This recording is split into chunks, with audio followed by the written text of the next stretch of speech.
Sur l'écran principal, on utilise un bouton qui s'appelle Menu, qui est ici, qui vous permet, lorsque vous appuyez dessus, de choisir les différents modes que vous souhaitez mettre en route. Soit radio média, soit, je rappuie dessus, les réglages, soit au milieu que vous voyez en rouge, les applications connectées, soit le téléphone ou soit la conduite.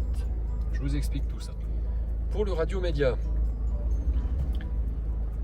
vous vous trouvez sur la page radio, vous utilisez de façon tactile la touche à droite ou la touche à gauche pour changer les fréquences de station.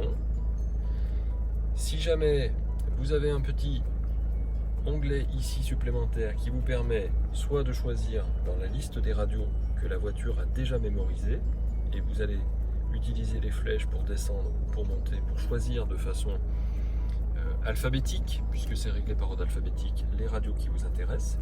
S'il y en a une qui vous intéresse, vous cliquez dessus, vous appuyez sur mémoriser et vous la mettez à l'endroit que vous souhaitez. Si vous souhaitez changer Fun Radio par Nostalgie, eh bien c'est fait. Vous cliquez sur la petite croix pour fermer.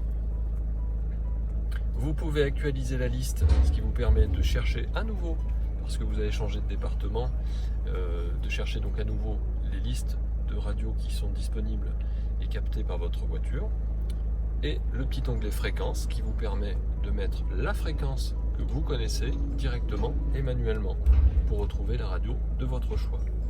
Une fois que c'est fait, vous avez la possibilité, grâce à la petite croix, de sortir. Et si vous avez mis une clé USB, vous pouvez lire vos photos. Sinon, ici, vous allez pouvoir régler votre audio, soit avec des pré-réglages ici, soit manuellement, parce que c'est vous qui choisissez les graves ou les aigus. Vous allez pouvoir choisir la répartition, donc soit le conducteur uniquement, si vous appuyez dessus, le réglage se fait automatiquement pour le conducteur, soit tout passager, soit à l'avant, parce que vous avez des enfants à l'arrière et qui sont en train de dormir, vous avez juste à régler et ça se fait naturellement. Les effets sonores sont ici off, faible, moyen ou fort. C'est au niveau du tactile. Vous voulez que ce soit sur off parce que vous ne voulez pas avoir de retour tactile sonore, ou vous voulez avoir un retour fort. Le volume est servi à la vitesse, c'est-à-dire que plus vous roulez vite, plus le son va augmenter automatiquement, et vous avez le choix de régler aussi les sonneries, soit le choix de la sonnerie, soit le volume de la sonnerie.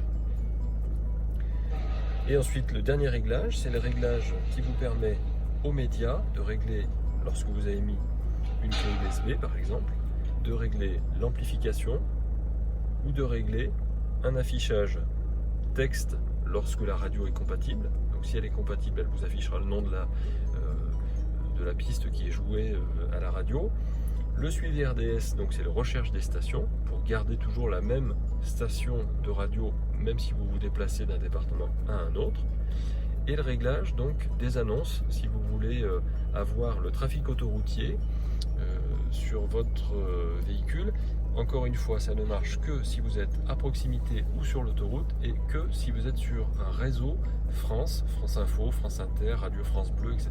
Les autres radios ne proposent pas ce trafic autoroutier qui va couper la radio pour vous donner les bonnes informations. J'ai rappuyé sur menu et donc là on va aller dans le réglage. Réglage ici. Le réglage c'est quoi? C'est la possibilité. J'ai appuyé sur menu, réglage, je peux éteindre mon écran. La nuit, la lumière peut vous gêner, vous éteignez votre écran mais vous conservez l'autoradio finalement allumé. Il suffit simplement de rappuyer dessus n'importe où et il va se rallumer à nouveau. Et puis vous avez le réglage audio qui est un raccourci de ce qu'on vient de faire dans les réglages précédents. Si je rappuie sur menu, là je peux aller sur téléphone. J'appuie donc sur recherche, il recherche mon équipement. Dès qu'il va trouver mon téléphone, il va afficher mon téléphone sur l'écran. Je n'aurai plus qu'à cliquer dessus et à accepter l'association que mon téléphone va me proposer. Une fois que mon téléphone est associé, je pourrai ici retrouver les appels que j'ai reçus ou que j'ai passés pour avoir une lecture rapide et tous les contacts que j'ai dans mon téléphone qui seront ici. Je clique dessus et j'accède directement à mes contacts qui sont traités par ordre alphabétique. Je peux composer aussi un numéro de téléphone avec le pavé et donc je vais utiliser les touches appel ici qui apparaîtront une fois que j'ai fait mon numéro de téléphone. Je viens de brancher mon téléphone via la clé USB qui se trouve à côté de la boîte à vitesse, ici.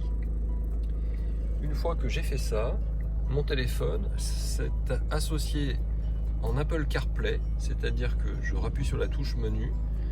On appelle ça Apple CarPlay ou Android Auto en fonction du téléphone portable que vous avez. Et ça vous permet de retrouver les applications de votre téléphone directement sur l'écran de la voiture. Donc encore une fois, si je veux utiliser Waze, eh bien j'appuie sur Waze ici. L'application s'ouvre et du coup, là, je peux rentrer la destination que je souhaite. Par exemple, je souhaite aller à Davézieux. Je clique sur Davézieux. Allons-y, conduisez en toute sécurité. Dans 200 mètres. Et votre voiture utilise les haut-parleurs du véhicule pour vous guider et utilise l'écran de votre voiture pour refléter l'image de votre téléphone à la place d'utiliser votre téléphone. C'est complètement légal aujourd'hui.